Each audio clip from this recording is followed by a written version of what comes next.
गीत टूना चाचा को बा काहे कि चाचा ऐसा हो बाड़े कि बात के खुलाई समधे मांगे समधे क्या आवाज करो ता हमारा जगह खड़ा गए बाजू तो आवाज करो ता कि मनवा में भीड़ भले भारी बड़ा रंगदार समधे मनवा में भीड़ भले भारी बड़ा रंगदार समधे बात के खुलाई समधे मांगे समधे दिया हो बात के खुलाई समधे मांगे समधे दिया हो मनवा में भीड़ भले भारी बड़ा रंगदार समधे मनवा में भीड़ भले भारी बड़ा रंगदार समधे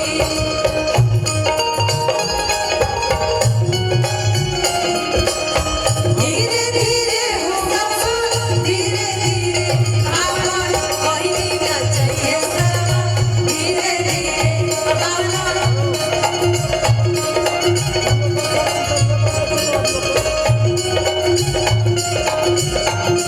बड़ा रंगदार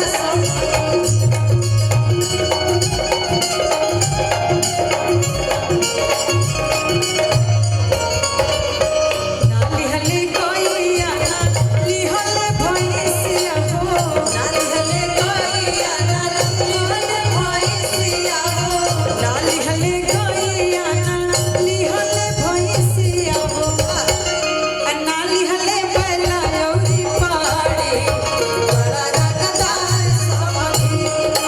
मानवा में भीड़ भले भारी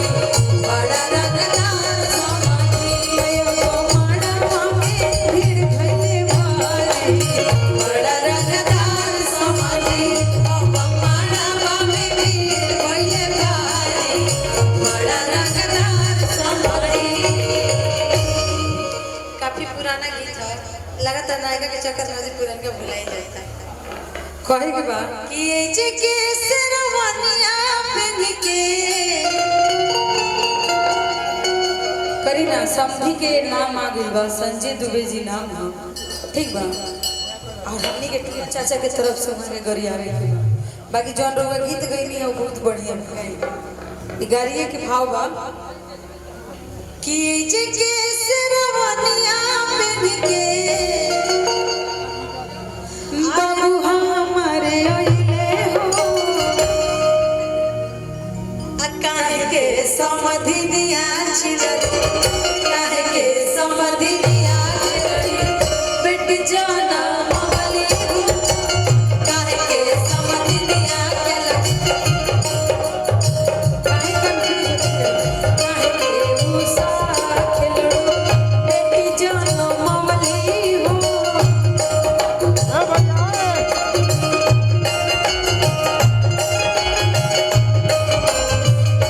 ए जे के सरवनिया पहन के ए जे के सरवनिया पहन के बाबू हमारे अइले हो काहे के समधि दिया के लड़ी काहे के समधि दिया छिड़री कट जाना मवली हो काहे के समधि दिया के लड़ी कट जाना मवली हो काहे के समधि दिया के लड़ी कर जा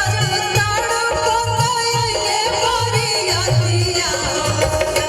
ना बना पपतू पाराए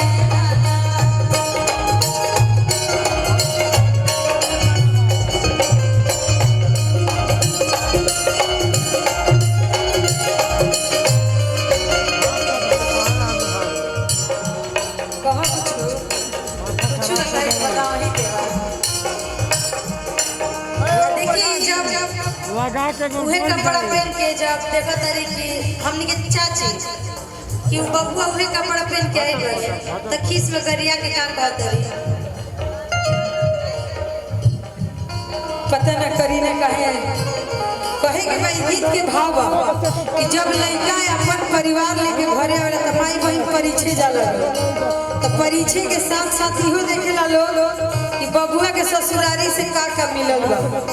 तो जब कुछ ना मिलल रहेला तो घर के माई बहिन गरिया के कहे लगे एज के सिरमनिया पहन के बाबू हमार अइले हो।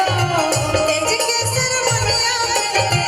बाबू हमार अइले हो। काहे के समधिनिया छिड़ले बेटी जनम अवली हो। काहे के समधिनिया छिड़ले बेटी जनम अवली हो।